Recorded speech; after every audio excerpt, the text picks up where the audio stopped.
It's time for the Charlotte FC podcast.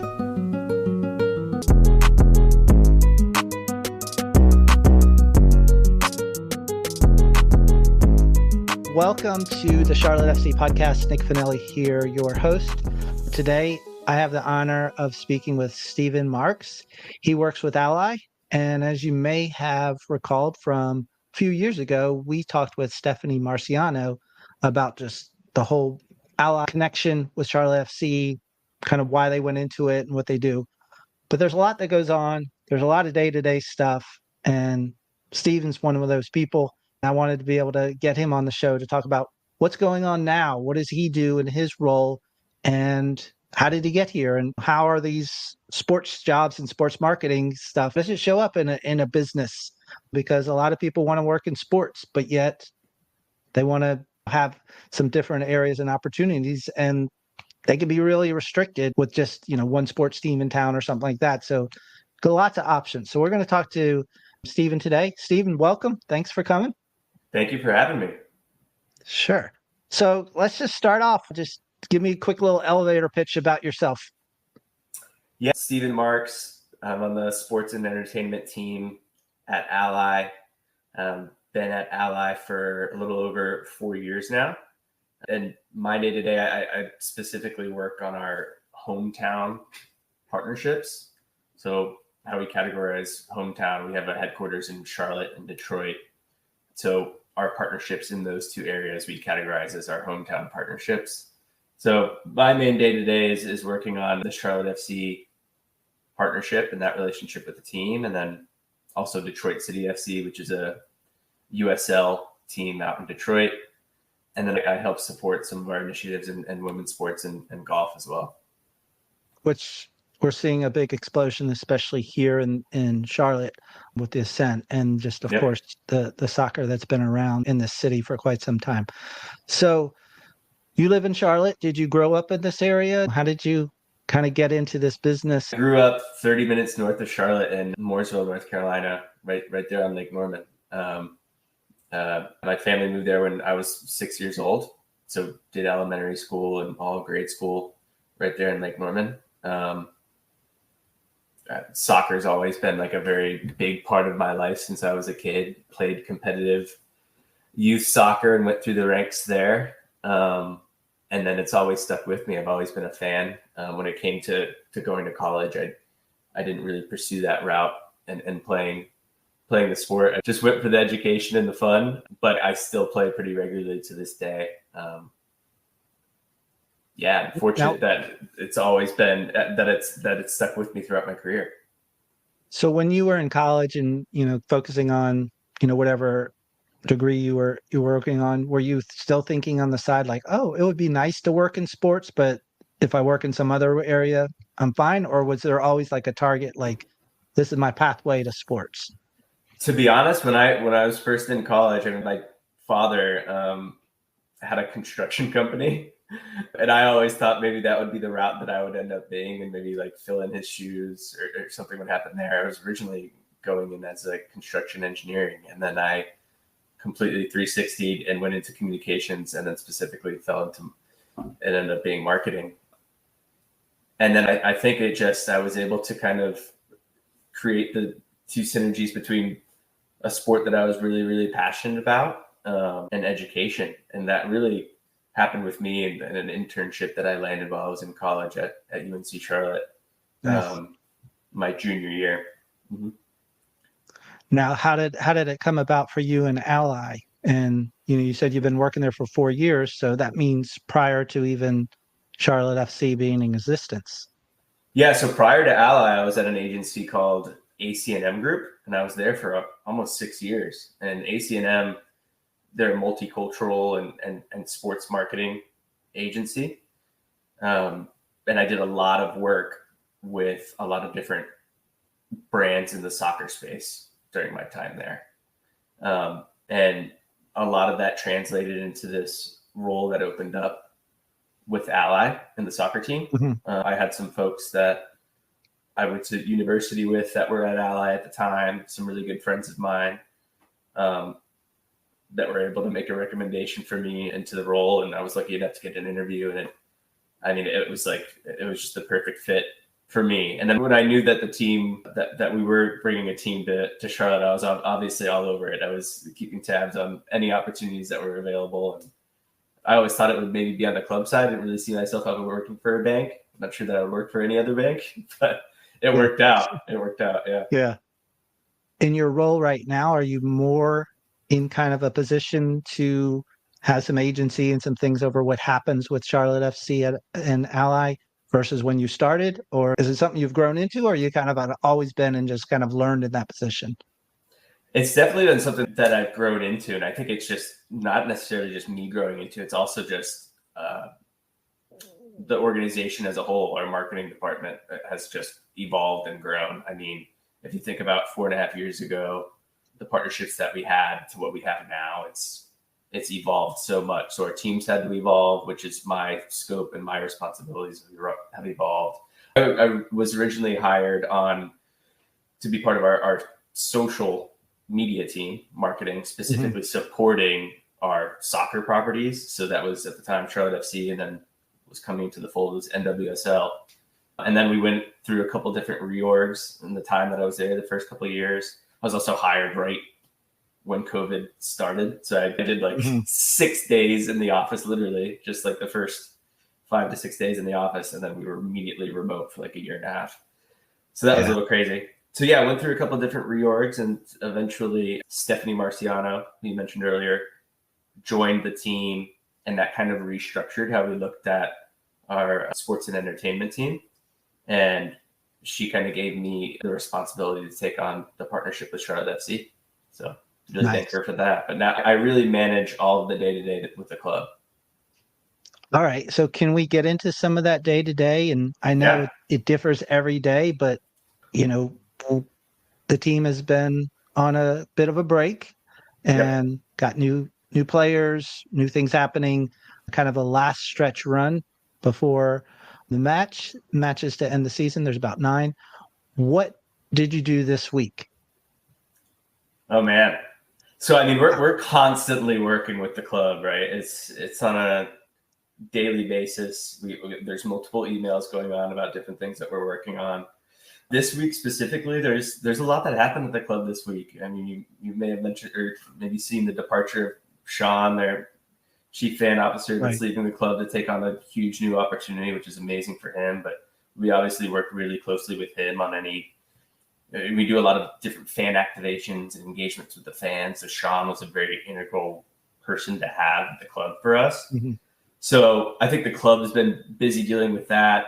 The closing of the transfer window right before they're about to pick up games. So it's been kind of, I want to say chaotic, but they've had a lot going on. And then with that, to your point, it's kind of towards the end of the season. We have 5 more home matches. So, and then we have a couple tentpole moments that we look at as a brand with the team that are coming up and approaching too at this back half of the season. Hispanic Heritage Month being one. That's usually a time where we like to really come out and cheer out for the fans, especially the Hispanic fans and Latino fans. And then what we call our second entitlement match. We have as a founding partner, we have 2 what we call entitlement matches throughout the year. Our first one is the home opener, and then our last one is the last home match of the year, which is also falls during Fan Appreciation Week. So we usually like to think of that moment as as a big one where we kind of like beef up some of our activations for the band. So this week has been a lot of focusing on those two moments, how we're going to activate them, working with the club on those plans and getting aligned on them. And then there's a lot of other things that we're working on in the interim too, just like standard season-long assets that we have that are continuing that we need to make sure that we're continuing to deliver on those, what the status is on those things, all of that stuff. Yeah. Right. So if we can kind of delve a little deeper, because kind of that was a high level view of some things, but let's say you have to do something with, folks at Charlotte FC is either their marketing or their communications or even their content department. I know from the past, we've heard that many things are just looking at approval, like simple things of logo placement is, how big it is, to other things. Ally is supporting this and is kind of like leading this, and Charlotte FC is kind of on the other end and kind of putting their stuff. So is there anything like that you deal with? A lot of that, it's a mixture of both. Some of it's just logo placement and getting approval on that thing from those things from our brand department. But then there's bigger programming that we may take the lead on, and Charlotte FC will kind of see through for us. So I can give you an example of, it's a social content series that we're working on with Charlotte FC at the moment that we're calling the Walk and Talk Money series. And just to take a step back there, a specific asset that we have in partnership with Charlotte FC is, it was very broad in how it was written in the contract, but it was basically a series, a social series on the topic of finance, right? So at the beginning of the year, we had to do a lot of brainstorming on our own, and then with Charlotte FC too, just to see what that series could be about, what it could feature, that it would also be authentic to the club, and also, hit some points that would make sense and resonate for Ally too. So that's a series that we just kicked off, Walk and Talk Money. It features our head of money wellness at Ally, Jacqueline Howard, who's been with Ally for the past decade. She recently just launched this new campaign called Money Roots, which is a campaign open to Ally customers and the public that provides financial resources about money wellness. So we took a lot of that content from Money Roots and evolved or kind of integrated that into this new series with Charlotte FC called Walk and Talk Money.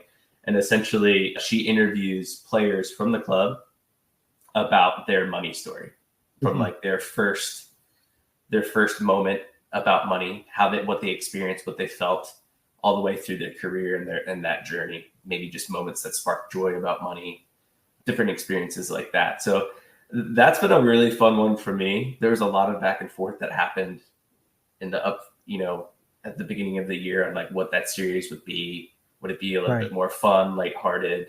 I think the club, obviously, they have a specific type of audience and content that they to give to their audience. This might be a little bit different. It's more about, banking. But I think we were able to find a really good middle ground to make the content really engaging and fun for both the fans, and then kind of lean towards some of that banking and money messaging for us. So who writes that content, and how long is it that you said you started at the beginning of the year? So is this kind of meetings week after week, like, hey, let's talk about this is coming up, let's move closer to where we're going? Yeah, there's a lot of people that were involved. I mean, we obviously speak regularly with the club. We have regular standing status calls with them where we talk about all pending topics and things. And then we work really closely with our agency partners, both on the creative and the media side. So our agency partners are definitely involved in the planning and like strategy around some of these things. And then our internal team too. So working really closely with our internal social team and PR team, Jack Howard's team, who is in a team that's evolved a lot as well. Yeah, really all getting on the same page and aligning on goals, objectives. And then as far as like content and like scripting and things like that, to be honest, Jack is she's a champion. She's so good at it. It comes natural to her. And like I said, a lot of the content came from her Money Roots content and the stuff that she does with her money story. So it was really natural for her to take this on. So we see in a lot of other sports, and I didn't know, we haven't seen it in soccer. And I kind of thought about Ally the other day. I was like, wonder if they've ever considered this or had this in a meeting. You know how at like certain baseball matches or games, they have like the characters that like have a race or something like that, and they do something, but they're like basically branded. Yeah, I think so. What I'm talking about? So like, would Ally, or would you consider that? Because it's almost like by having a character or somebody like that, it puts that with the younger audience, because this character's running around or doing a race, or maybe they're having a mini soccer match at halftime or something like that, and people are cheering on. Like a mascot figure for the brand? Is that what you're saying? like a Yeah. mascot. Yeah, honestly, Well, like we several, like maybe different Ally brands. Like maybe there's a debit card that runs around, and maybe there's something else that cash that runs around, but it's like Ally branded. I don't know. No, we've joked about it a few times. I mean, obviously the Ally Truth Mark, the Ally A, is like an icon for the brand. So we've joked around like, could that be a figure or like a face of the brand? It's some type of mascot. We've also been having a lot of fun with just savings buckets. Obviously, like savings buckets is a big component of our deposit and saving products. So we've integrated like not actual mascot versions of the savings bucket, but we've done like giant savings buckets at fan activations and like integrated it that way. But I always thought it could be pretty cool to make a Allied savings bucket mascot. Yeah, that I mean, there could be endless, and not many associate those kind of things with banking. So I think it would really stand out. Be like, oh, yeah, and mascots are hot right now. People love them. I mean, Sir Minty is loved by I think all of the fans. I don't know who doesn't like Sir Minty. He's awesome. Yeah. Anytime we're doing some kind of a fan event, we're like, Sir Minty request is number one on the list. So can you give us any sneak peeks on what's going to be happening for those last two big events as far as like the Hispanic match and then the last match of the season? Yeah, I can give you some hints. Hispanic Heritage Month, obviously working really closely with our internal multicultural team on plans and stuff, but a lot of what we do with the club too is community focused. Like how can we how can we use our partnership with Charlotte FC to make an impact in the community in Charlotte? So I think that was a big focus for us around Hispanic Heritage Month this year. So we're going to be working really closely with the Creative Player Foundation, which is a nonprofit here in Charlotte that provides soccer education to underprivileged kids and students in Charlotte. And they have a location out in West Charlotte that they've owned for, going on a couple of decades, I think. Wow. And that needs some serious renovations. So we're working really close, and I don't want to give too much away, but working really closely with the club to give back and help Creative Player with those foundation or with some of those renovations. So excited to share more, but there'll be some programming around Hispanic and Heritage Month and some of the donations that Ally are giving back to Creative Player, potentially an event for the fans that will take place at Creative Player Foundation too. Nice. So a lot to look forward to there. But I mean, we're really excited. Just having conversations with Creative Player and what they do for the community is really special. So to be able to give back and help them out has been awesome. That's cool.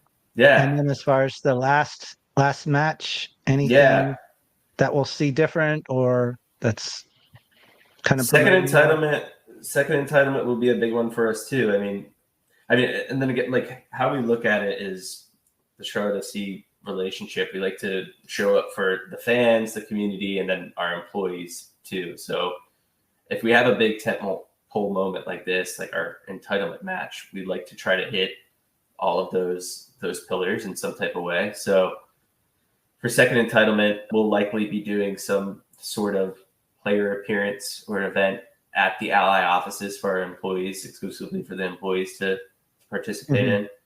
So we're working through that. Likely happen the week leading up to that entitlement match. Considering it's fan appreciation, we want to have a couple different touch points through that week.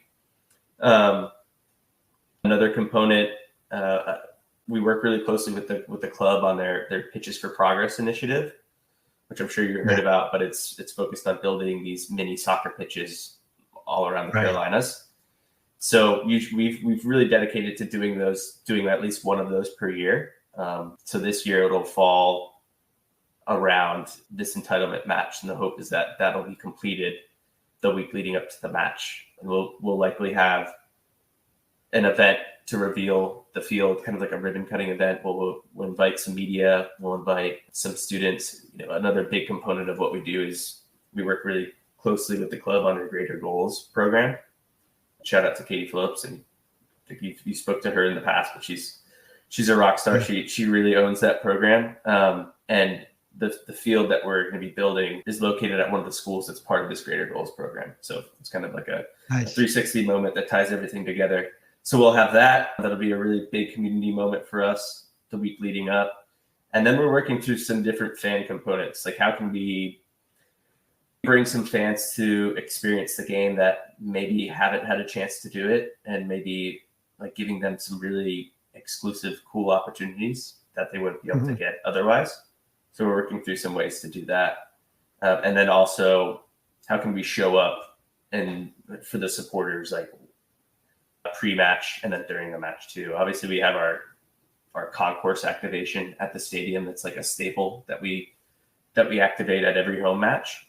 But then what else can we do to add to that? So we'll be showing up in the supporters lot for that match with some cool, maybe a giant mascot savings bucket.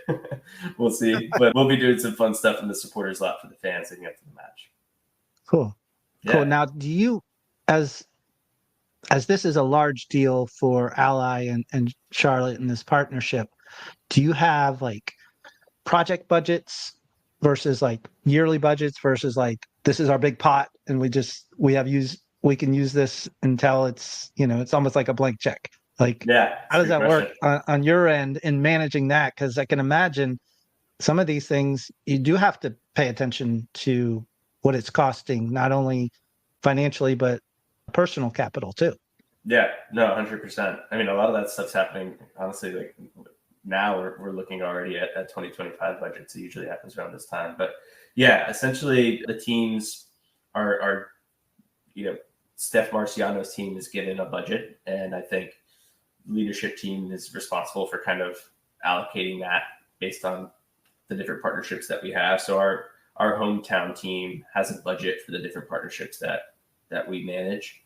So we're given one for Charlotte FC, and then we usually like to be proactive at the beginning of the year and think through the different touch points that we have and try to build out how we're going to allocate that budget that we have. At the beginning of the year, things might change. We may add in a program, take something out. It might not be apples to apples, but we usually like to try to come up with some kind of plan for how we're going to allocate the dollars at the beginning of the year.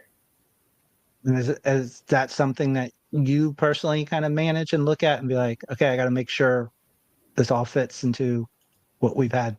Yeah. That's something that's especially for FC and Detroit City FC.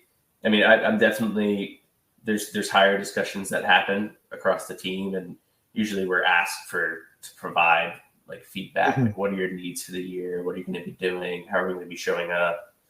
And the hope is that you always have a bigger budget. But yeah, definitely part of that planning. That's a big part of the day-to-day for me, is keep an eye on budgets.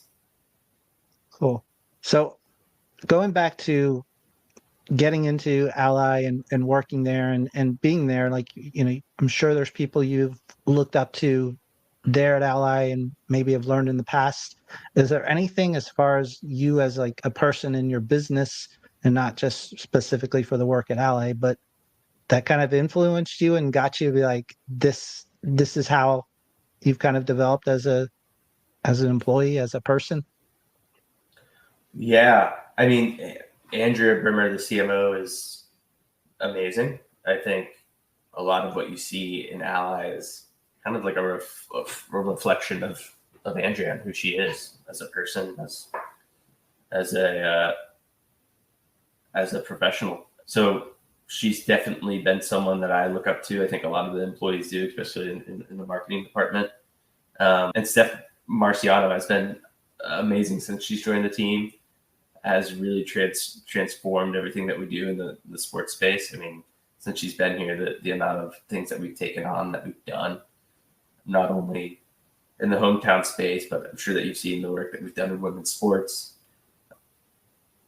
and just how that's the difference that's made has been huge. So they've definitely both had huge impacts on me. And then, I've been fortunate to have some folks that I worked with previously on the agency side that were really instrumental into my career growth and got me into the sport. Well, if you could point out maybe like, of course, a lot of it is broad and you're kind of understanding processes and things like that. But is there maybe like a specific thing you're like, I really understand this now, whereas before you didn't, or you have a better appreciation or something since you've started working with this kind of Charlotte Ally partnership? Yeah, I mean, being on the agency side and then coming over to the brand, that was already a little bit of it. That's a shift, right? I think you definitely have when you have previous agency experience and you start working for the brand, it's always great because you kind of understand how that dynamic works. Then coming over to the brand and then working specifically on sports and entertainment and specifically sponsorships. I always on the agency that side did some consulting work and like helped, but I wasn't necessarily the one negotiating on contracts, really looking into depth into these contracts, and then also like coming up with the strategy around why we're doing them. On the agency side, it was more of like, we have this problem, help us fix it, or we need some support and consultation on how we're going to activate this specific event. But I wasn't really part of like the bigger picture and stuff. So I think the last couple of years, it's learning, learning the specifics on what goes into the day to day of a sponsorship role like this, why we do the things that we do, the strategy behind it, how do we actually measure success, things like that have all been things that I've learned. So if you looked at your notes from a couple of years ago and your notes this year, would it be like totally different? You're asking totally different questions. You're doing different things. Yeah. Especially because also like, strategy kind of has evolved too in the last year, even with the Charlotte FC partnership, right? Like the first couple of years was the real big focus was just brand awareness. Like how can we get our brand in front of as many people as possible in Charlotte and the community? And now that's kind of evolved since we're a couple of years into the partnership, and it's more of like, okay, people know who we are, right? And we kind of want to bring them a little bit further down into the funnel of like, okay, now we want you to like our brand, and then we want you to eventually like consider our brand and hopefully be a partner. Right. So like, I definitely think what I was writing down last year was more about like big, like let's get the brand out there. And now it's a little bit more focusing on a little bit more product messaging. How can we weave in some stuff about our deposit products, savings buckets, maybe some money stories and things like that. So yeah, I would say my notes have probably changed and evolved in that way. Did you have to kind of get caught up to speed on just the financial side of things? And as far as like because you said you were at an agency before and you always have to know your clients, but since you are the brand now, did you kind of have to beef up your understanding of finance, or is it just more still this is what we're putting out there? Definitely. I remember when I first joined, because all the employees, we have these trainings that we have to do on a quarterly basis. Every employee has to do that. And that's usually like 20 different online trainings that we have to do every year or every quarter. Yeah. And I remember taking those trainings, and they get into pretty big detail about things that I had, to be quite honest, didn't know anything about. And I'd be like, wow, am I going to need to know all this information always? So I got quite nervous at first, because when you first get brought on, you get hired, they tell you to do your trainings like in the first week. Just get those done, get those out of the way. So that was kind of like an eye opener. And I don't, necessarily reference all of those things on a day to day, but there's a lot of those things that I do need to know and be familiar with, especially like all of our legal and compliance parameters and things that we have to follow. All very big deal in what we do on the marketing side. So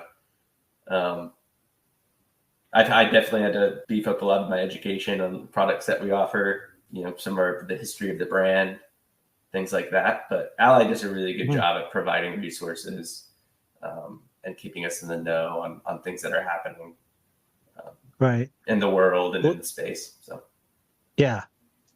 So when you're, like you said, you're starting to plan for next year, of course, and kind of putting all those things together. So when you're sitting around with your team, and I don't know how many work with you to do this, because I'm sure one person cannot do all this stuff. But are you all like coming up? This is what I kind of think about when working with both sides of the spectrum of, you have a club and you have the brand. Are you saying, here's some ideas we want to have, and then from those ideas, you're wheeling them down and saying, we're just going to pitch these 3 new ones to see what they think? Or do you just throw it all out there? Like, what is the kind of the relationship?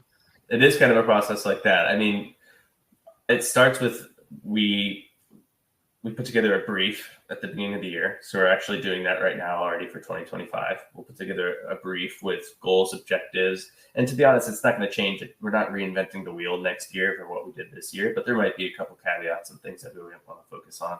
Mm-hmm. But it'll start with a brief that we'll give to our agency partners and then all of our internal teams too. So we have a pretty broad marketing department at Ally, research, operations, social, digital, all of those things, all of those teams, and we'll brief everyone at once. Here's our partnership. Here are the things that worked this year. Here's some focus areas for next year. And then from there, we'll start building out a plan. And that we might have a couple different drafts of what that plan looks like. And the first draft may have a lot more ideas, and then we'll kind of water it down to be a more cohesive plan that will also work within the budget that we're given, right? And that's what's tough too. It's like we have so many things that we want to do, and then focusing on prioritizing the things that make the most sense that we can deliver in the year, which we've gotten a lot better at doing. Yeah. And so I know there's not much of an off season in the MLS. So of course you're working on next season, but when there's things not necessarily happening on the pitch, kind of around, maybe out of the playoffs, and there's not many news items coming from Charlotte, how do you get the brand out there with them? Because you don't want people to forget about it and only think about you during the season. Yeah. Honestly, I mean, like I mentioned earlier, a lot of the stuff that we do with the club is around the community. So there's definitely some community programming that happens in the off season. Our Greater Goals program happens both in the fall and the spring. So we'll have some touch points with Greater Goals. The fall season kicks off here in September, and it'll conclude in December. And it'll conclude with what we call these events that we put on called play days. We invite all of the Greater Goals students in the schools to come out, participate, and compete against each other. So that's a big programming that we look forward to. We usually have Ally employees come out and volunteer. I think the last play day, we had close to 70 Ally employees come out and volunteer for the event. So that's a big moment. So there'll definitely be some community touch points. We'll look at ways to engage with the fans. I mean, the hope is that they make a pretty strong playoff run and they're in it until the final. We'll see. But yeah, I mean, I think they have a strong case, but it could be watch parties, maybe around some MLS games. Was it last year, the year before when we had the World Cup? There were some cool fan touch points around that to be able to engage them around. So yeah, we'll look at ways to engage the fans, whether it be with maybe appearances too, because the players have a down schedule, especially for some of the players that are local that might be able to do some appearances for us. So it really never slows down. That's cool. Yeah. And then as far as like with individual players, is that something that your team reaches out to Charlotte FC, or do you just go straight to those players and say, we'd like to highlight you or have you be a part of our brand? Yeah. So in our contract, we have player appearances within that. The club is also just incredible. They really, anything that we're looking to do, they'll find a way to make it happen with the players. But all of that communication gets filtered through our contacts at the club. We're not really going directly to players, and they have helped facilitate that. So we work really closely with the partnerships team at Ally, and they'll work internally with like the player liaisons for the club and stuff like that. Gotcha. Yeah. So back to kind of personal stuff. So how do you know you're successful? You've been doing this now 4 years. It's probably been different every year, every month, but like, how do you know besides you still being there, how do you know you're successful? Yeah. I mean, that's a good question. I mean, I think for me personally, I go back to just like where I started from high school to where I'm at, just to see the progression that I've made. I mean, both of my parents are Portuguese. My family's Portuguese. They came over to the United States. Neither one of them graduated high school. So for me, like being the first high school graduate, college graduate, Nice. and kind of getting my way through that is huge in progression. And then I just feel fortunate. I think success comes with like, I was able to take something that I'm so passionate about and make it a part of my everyday life. So having a job that I'm passionate about and I really enjoy, I think shows success. And then, yeah, I mean, just other things like being healthy, happy, roof over my head and stuff like that. I think that's success for me. Right. That's cool. Yeah. What haven't you done that you want to do professionally? Yeah. Professionally. Because there's a lot of things I want to do, but professionally specifically. I mean, with the World Cup coming up, I have been fortunate to attend a World Cup in 2018. I was in Russia for 10 days, which was amazing. Nice. But I would love to be part of that event in 2026 in some way, some kind of fashion. I don't know how that would be. TBD if Ally will be showing up. I think we may be a part of it in some type of capacity. It might Subliminal messages to Ally to do something with the World Cup so you can be a part of it. Exactly. That would be really cool. And then I don't know, on the agency side, I did a lot of work with like different brands in like the apparel space. So Adidas was a big client of ours, and New Balance as well. And we did a lot of work with New Balance, and at the time they were the kit sponsor of Liverpool. So I got to do a lot of really cool work with them. But working for a bank can be a little bit more difficult, right? Like all the different products offerings that we have. I like to think that working for like an apparel brand, I don't know, could be maybe a little bit more straightforward in the marketing aspect, but I think it could be really cool to work in kind of like the fashion apparel side of things. Yeah. Speaking of just in your job, is there some part of it that you're like, I really like this is my jam? You know, because everybody has jobs that there's certain parts you don't like as much as others. And so is there a certain thing you're like, when I get to do this, I'm in flow. Like it's just no stopping me. Yeah. I mean, a lot of my day-to-day is project management, which I feel like I'm good at that, but I really enjoy the brainstorming and the creation of things. Like I really, really enjoy, and I know I referenced some of the social content that we're doing with the club, but I really enjoy the content creation side of stuff and brainstorming ideas around that. I think a lot of my background and things that I've done in the past, I've done a lot of really cool things in that space. So I'd like to say that's my jam, content creation. Cool. Yeah. What area do you feel like is the most challenging, not necessarily for you personally, but just for the position you have and making stuff happen? What's the biggest challenge that you all have? I mean, working with our legal and compliance teams is always fun, right? We have to run everything that we do by our legal and compliance teams, and sometimes it takes a lot of you have to educate them on what you're doing, right? 'Cause they're not super in the know of everything that we're doing in the marketing space, and they may not understand why we're doing certain things. So a lot of that is a lot of education for those folks. So that can be tough and challenging. But luckily, over the years that I've been at Ally, I've built really good relationships with them, and the more that we've done in the space, I think they've become a lot more educated, more understanding about the things that we do too. But that's always tough. And then also just focusing on what's essential can be difficult because there's so many things that we want to do. Like, how do we prioritize those things? How do we say no to certain things? Yeah. That's always tough. Since you work a lot in project management, are you a checklist guy? Are you someone who needs to have stuff check off boxes in order to feel like it's completed? Or are you looking at multiple buckets? Because there's lots of different softwares and things out there that people use to manage.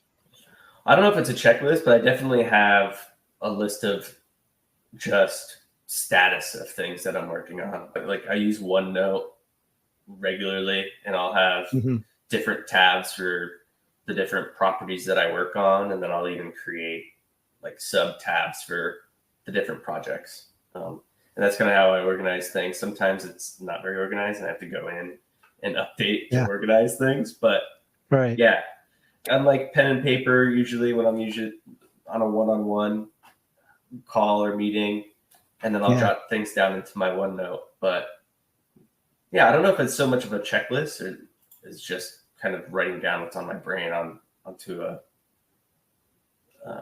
That's pretty cool. No, that's good. Document, OneNote, and OneNote's a good tool. I really like that. There's a lot of stuff you can do in there. I don't know how many times you've been interviewed, but is there something that you wish people would know about you, or maybe something that I didn't ask that you want to get out there? Yeah, I would say, I don't know, maybe where I get my inspiration from. I feel like I don't get that asked a ton. So that could be one to dig a little bit deeper on. So is there something? Yeah, you asked the question yourself. Yeah, I asked. You kind of talked about some kind of mentors, but it's like, what wakes you up in the morning? What keeps you going? Yeah, I mean, I'm a huge soccer fan. Like I know I work in the space, I played it, but I indulge in it pretty hard. I see a little ball back there in the back there. Are you a Preemie fan? I'm a huge Premier League fan. Yeah. Premier League is definitely Manchester United. Okay. But I have a good reason for that, though, which I could. You got to explain it because people are going to be like, "Why? What?" So I mentioned my parents were both Portuguese, so we did. This was in it was 2003 or 2004? 2003. We did a trip to Lisbon to visit some cousins, aunts, and uncles. And during that time, we got to see Sporting Lisbon play. And there was a certain somebody that was playing for Sporting Lisbon at that time, Cristiano Ronaldo. And they played a friendly match against Manchester United that year. And we happened to be at that match where he played that game against United. And that was that historic game where Sir Alex Ferguson noticed Ronaldo, and then he ended up signing with United like a week later. So that was like a big moment for me. I was like a huge Ronaldo fan beforehand. Like him and Ricardo Quaresma were like big players at the time. And then him going over to United is what sparked my interest in the club. And I just followed them ever since. There's been a lot of big, significant Portuguese players that have come through the ranks. So yeah. Yeah. Huge. Do you speak Portuguese at all? I don't speak it fluently. Like I said, we moved over to North Carolina when I was 6 years old. So like away from aunts, uncles, cousins, grandparents. Parents still spoke it in the house, but it didn't really like stick with me as much as I would like. But when I'm with the family and we get together, I'm able to pick it up. When we go to Portugal, I'm able to get by pretty well. So. Oh, that's good. Yeah. So Eric Krakauer, he speaks fluent Portuguese. He may even be considered for a Portuguese announcer for Apple TV as they kind of open that up. Who knows? And then I don't know. Do you ever speak with Caleb Adams at the team at all? I've met Caleb. I haven't spoke to him. I didn't realize. Does he speak Portuguese as well? He has his now wife, but his fiance is from Brazil, and so he was learning Portuguese, and he does pretty well for himself. He will say he's not as fluent, but I think he's pretty good. But anyway, so there's some people to practice your Portuguese and talk some soccer with. Yes, Eric is great. Eric has met the family. He's awesome. He's a great character. Yeah. All right. Well, our last part of our show is stoppage time. Some quick answer questions. It's stoppage time. Do you have a favorite personal ritual? Coffee in the morning. Specifically, it's usually 2 espressos. It's kind of like an Americano. Just quick little. Yep. Do your own beans, or do you have a particular brand? I usually like to kind of like shop around. We were recently, me and my wife did a trip to Oregon not too long ago, and we were at some coffee shop and we brought some beans back from there. Yeah, I don't know that I have a specific brand. That's right. Favorite unplugged activity? Playing soccer. I mean, I still play regularly, at least once a week. Oh, nice. I have a lot of different hobbies. I feel like running is a big one, riding bikes, and I'm trying to get better at playing golf too. Those are all good activities. What about a go-to snack at a match or you're watching on TV? Yeah. I mean, I'm usually watching a lot of Premier League games on the weekends, and those are in the morning. So it's usually a cup of coffee, maybe a piece of toast. Yeah.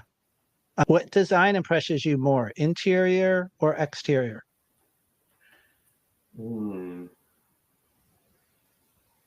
For some reason, with that question, I look at like designs of homes. I don't know. Yeah, you don't have to, but yeah, it could be that. Some people, it's more of a question about kind of it's like an outlook on the world in a way and how you process things.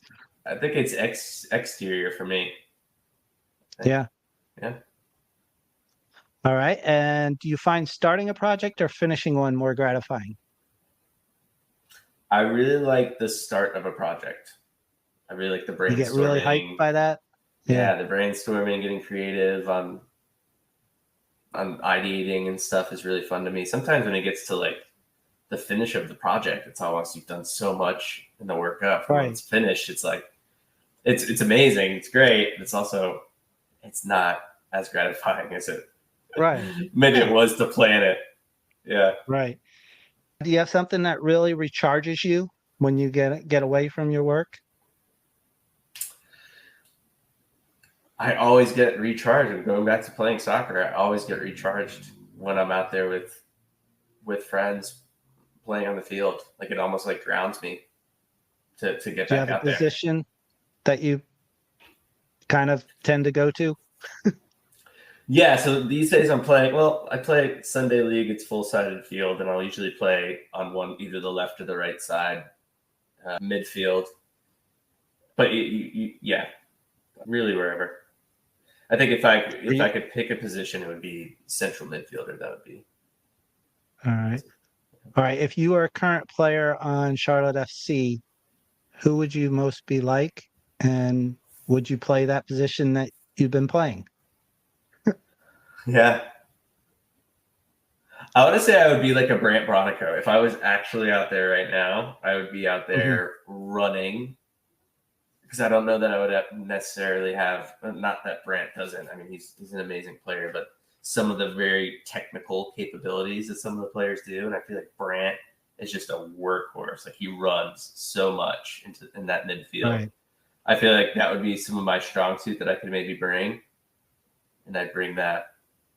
But I would love to think that I could like hold it down central midfield and ping the ball around, kind of like Ashley Westwood does. That would be more like a 10 or like a 6. I think like a 10. That would be. I would love that role. Yeah, just really controlling the game, tempo, all that stuff would be. We'll see what happens. We got a couple weeks with some new players, so that might totally change for Charlotte FC. If not, we'll have to get you, right? Throw me in there, yeah. I've brought it up a few times now. That's cool. All right. Well, Steven, thanks for being here. Thanks for sharing what you do with Ally, and best of luck planning for next year and just doing all the great stuff we have coming up with the Hispanic match and all the activations there, and also your kind of culmination at the end of the season. Thank you, Nick. Thanks for having me. And thanks to all the fans. Thanks everyone at the club too. Amazing partners. So look forward to continued work. I hope you enjoyed getting to know Steven Marques and how his passion for soccer and football lives through his work at Ally and the relationships he has built with Charlotte FC to make it successful. I, for one, am looking forward to the Walk and Talk Money series with Charlotte FC and Ally, as well as the remaining matches of this campaign, and see how Ally, the brand, grows with the club moving forward. You can follow Steven on LinkedIn as well as Instagram and X. We listed his social links in the episode notes. This has been another episode of the Charlotte FC podcast, where we bring you the fascinating people who work in the world of football. The Charlotte FC podcast is edited and produced by Nick Finelli and Eli Finelli. Do us a favor. Please share this episode with others, 5-star review us, and follow CLT FC Podcast on Instagram, X, and YouTube. Till next time, enjoy the day.